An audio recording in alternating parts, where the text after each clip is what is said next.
Hi again, this is Douglas Lucky Larson here on the Retire Early and Often channel. And today we're looking at home price bubble. Yes, I know, everybody's talking about it. Home prices are at all-time highs. There's no place to go but down, right? The big crash is looming. Let's look at some of these charts here. So, made a good little bit of research here with John Wake. I love this guy. This guy knows what he's talking about. So here he's got the Case-Shiller Home Price Index, home price appreciation for the last 12 months. And going all the way back to way over here in the 80s. But over the last 12 months, holy cow, that goes straight up. What? Everybody wants to point to this and say the only place for this to go is down from here.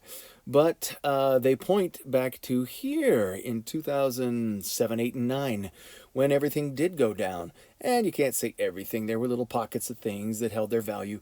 This is the Case-Shiller Home Price Index, but as you can see by these little check marks over here, these little colored lines represent only the cities that have these check marks. The Case-Shiller Index usually takes 20 different major metro areas, including one of my favorites, San Diego. And they chart them on graphs and track them, blah, blah, blah. Anyway, so the San Diego's not on here, but and then they take this blue line right here, the USA average. I think it's this blue line right here, not this one. And you can see it goes way up here. And everybody wants to show you that home prices, I mean, if you take a line straight across, that we are as high or higher than this absolute peak right here in 2003, 4, 5 area. Well, all well and good on that chart. Wow, I made a mess of that one. But this is getting back to reality, all right? I love how John Wake puts these things together, and this really shows what's really going on here. So let's take a look. These are real monthly principal and interest payments, right? So it's also inflation adjusted, and then it's taking into account mortgage rates for, again, P&I. Now that does not include, look down here, it does not include taxes, insurance, and your HOA, but just P&I payments per month. You go all the way back to before 1990, right? Holy cow, we're 30 years ago. And they just took a plot on this and said, you know what, all these lines kind of converge right around this place. Here's where we'll start this line, this trend line, and we'll see how many times we've gone above and below. And it's just to see where home prices really are based on your mortgage, because nobody buys a home based on the price. Okay. Some people do. I do sometimes. I pay cash for properties. But very few people buying homes these days buy on price alone. Even the big companies. Everybody's talking about the Black Rocks, and there's many others. The iBuyers, the Zillows. They're all buying as well. But they're not buying with real cash. They're buying with borrowed dollars at unbelievably low interest rates. And when you have unbelievably low interest rates, the price can go higher because your payment is low based on the interest rate, your principal and interest, right? Your P and I. So let's look at these. The blue line, which is the most bold here, it goes up and down and up and down. And here it was way high. But here we are right over here. That's the U.S. average. And you could take all your favorite little cities here. Hopefully you live close to one of these so you can get a pretty good idea what's going on. But you can see the U.S. average is well below this trend line set all the way back here in the 1990s. Wah. So are we really expensive right now? Well, it depends. If you're paying cash, it is your own money, and you're not getting a mortgage, right? That's going to be paid back tomorrow with deflated dollars. But you literally are just simply paying cash for this right now out of your savings, then of course the price tag is going to seem expensive. But you always have to say, compared to what? What else are you going to put your cash into? You're going to feel good about the stock market? You're going to feel good about putting it into cryptocurrency? You're going to feel better about putting it into commodities. All those things are very promising, but if you literally had $3, $5, $600,000, what do you feel comfortable doing with that money? Do you want to put it to work in an inflation hedge asset like real estate that pays you rent every single month? I like doing that. Or do you want to try something else? Always compared to what? All right, we're going to move over to the next slide here. Now, on this slide, we've got Barbara Corcoran talking about how buyers can't afford to wait. Barbara Corcoran, you've probably seen her on TV, I believe Shark Tank. She's a talking head sometimes on, some of the CNBCs and other financial shows. So we're going to read some of her words here in just a second, but she says, we don't have a bubble. And we'll look at her remarks. But one more graph here from John Wake. Again, I love this guy. Here's his website right here. Great stuff, where he doesn't just have the ordinary charts. He adjusts everything for all the other factors that are really important. So, cash price index, that's this blue line way over here. Real cash price index, that is adjusted for inflation. As we know, inflation deflates the value of your dollar over time. And there's a lot of arguments about how that's happening these days between the federal government pushing dollars into the marketplace and then how fast velocity is going to spend those dollars, again and again. Some people say that we're actually in a deflationary environment in many aspects of the market because dollars just aren't circulating very fast. When people get some extras, they're putting them away. They're not spending them, either because they don't want to or they can't. Because what they want to buy has gone up too much in price or is simply not available. Anyway, we'll talk about that. But real cash money price, that's this guy right over here. And, according to this, we're at all-time highs, even adjusted for inflation. But the real number you want to look at, because this is how people pay for real estate, real monthly mortgage payment price, and that's this guy way down here. Have we been historically higher than this price a couple times? Yes, right here. This is pretty close. And then if you go way back here into the late 80s and early 90s, yes, we were above this payment price. Okay, when you adjust everything for inflation and just look at the principal and interest, and you base this on, as he talks about here, where down payments are 5% and 80% of your monthly payment goes to principal and interest, then we look at this and we have to say, we're not really that high. Sure, you can focus on this number right here all you want. But for most people on Main Street, right, they're buying with a monthly payment, and how much of their percentage of what they bring in is really going out toward housing. And then the ultimate question you always have to ask is, when you're looking to buy, is compared to my rent, right? And if rents are going up, but interest rates are staying low, under 3%, historically low, pushed down by the Fed, then is it a good time to buy? Well, it might be. If you're going to stay in the same area and live in a house, you got to pay rent, and your mortgage payment, principal, interest, plus your taxes, insurance, and your HOA are about the same or maybe less than what you'd be paying in rent. Holy cow. And I've got lots of tenants that have pets. Guess what? We charge pet rent. It's between $35 and $50 a month per pet. And, if you got 2 dogs and you're renting, you might be paying $100 extra a month in rent for your pet. Well, it could make sense just on your principal and interest and then your pets to buy a house and do whatever the heck you want, not have a landlord telling you what you have to do and pay for. Anyway, let's go over here to some of Barbara Corcoran's remarks. And so I love this. I don't think it's wise to wait, Corcoran told the CNN anchor. Wow, why does she say that?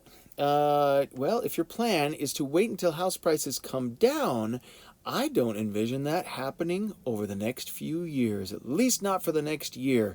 Now, there's a lot of reasons for that. She doesn't get into any politics or anything else. But if there's anything that we've seen out of the current Biden administration, it is that they seem to be willing to do anything possible to keep propping up asset prices. Assets meaning bonds, stocks, real estate, right? And kind of accidentally commodities as well, because as you push, say, a Green New Deal, well, what do you need for the Green New Deal? You need copper, you need cobalt, you need lithium, you need, of course, you can say you don't need gas and natural gas and oil. And coal, but guess what? You do need energy inputs to make all these things happen. And if we're not using them here in the US, then they're using them in China to make your windmills and make your solar panels and make your batteries. So no matter what you say, there is going to be a demand moving forward for copper and cobalt and lithium and so many other things that are a part of, the commodities market. So going back here to some of her other remarks, we don't really have a bubble. Okay. What we do have, she says, is an unusual market that's gone bonkers based on individual demand of the people who want to live there. Well, there meaning wherever that is. And in the Case Shiller 20 market prices that we saw on the page before, Case Shiller 20 City, those are the places that are showing up on the graphs. Okay, so I have never seen a housing market like this. I have spent almost 50 years in the real estate business. I've never seen prices nationally go up at this kind of rate. Wow.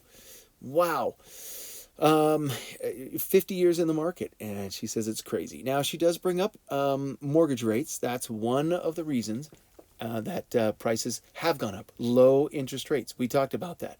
But if mortgage rates are rising,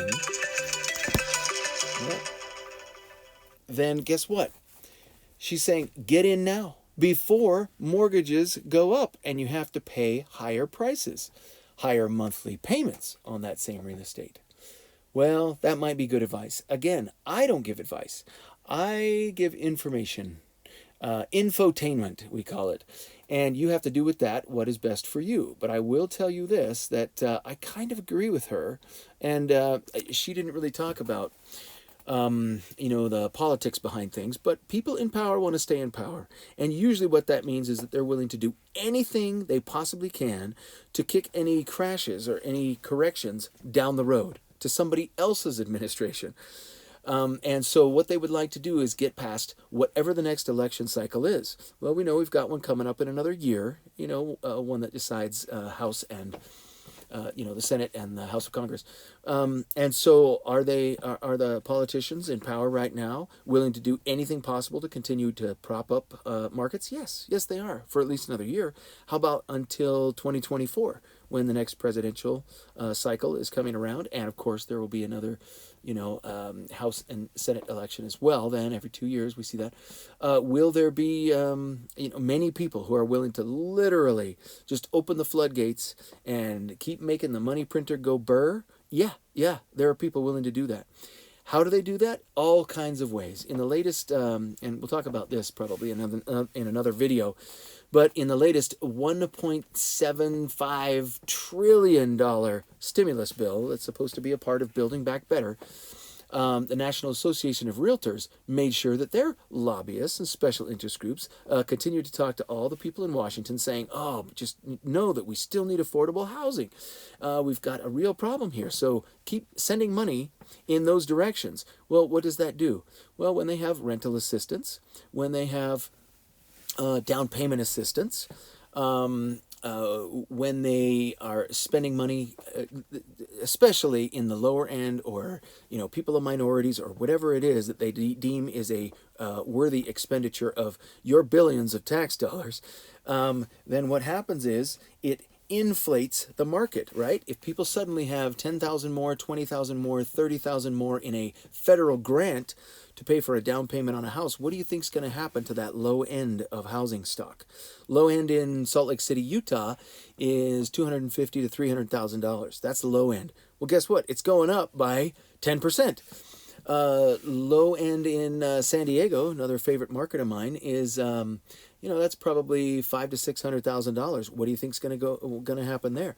It's going up. It's going up by 8, 10, 15%, because there's that many more buyers that suddenly are going to be able to jump on some homes. Every time the government has a policy that intervenes, it rarely makes things better. It might, on the whole. Now, it might make things better for a few individuals, sure, maybe 1 million individuals, but on the whole, it just makes the prices distorted. You take a look at what the government has done in college education, right? As soon as the government started giving out, Stafford loans and grants and things like that, what happened to college tuition? In the last 30, 40 years, college tuition, woo, way high. And that's because of government intervention. When you throw a cheap or free money at something, it gets spent. And the spending causes the price to go higher because more people are chasing for fewer goods, fewer college educations, fewer houses, whatever it is, and the price will go up. So, will it help some people in the meantime? Well, sure. Will politicians score some points? Well, probably. Will people that have properties already, the boomers, the Gen Xers, the millennials who've bought something, will they feel for a time like, hey, wow, look at the value of my house, it's going up, this is sweet, these Democrats have it figured out? Many of them will feel that way. But eventually, in you can't call it hyperinflation, but in a moderately inflationary environment where too much money is chasing too few goods, eventually things crack and fall apart every single time. Every single time. Don't think they won't. Will it happen in the next year? I doubt it. Will it happen in the next 3 years? Well, the government that is in power now seems to want to do anything possible to keep that from happening. Will it happen in 5 years? I think so. I think we're going to see serious cracks and deflation in asset prices sometime in the next 1 to 5 years. When that will happen, I have no idea. But in the meantime, I'm trying to protect myself. Bread and butter, cash flowing properties, and I also invest in if the prices of my properties go down like they did in 2008, 9, 10, 11, 12, at least the rents are still there. So you're getting paid to own those assets. And as George Gammon likes to say, I like to own things that pay me to own them. I believe in that. The other things I like to own are commodities. I hedge myself with a little bit of, some stocks in the oil space. I think, we're just going to continue to see a little bit of a scarcity there. So energy companies, I think they're a great place to store a little bit of extra money if you can. There's some ETFs and other things that would give you some hedge against inflation there. And if you start paying more at the pump, at least you can look at your stock portfolio and say, okay, so I lost some money at the pump today. But at least my stock portfolio is going up. Anyway, infotainment, hope it's helpful. Hope to see you on the next video. Please give us a thumbs up and subscribe and share, and would love to talk to you about some other things going forward. Talk to you soon.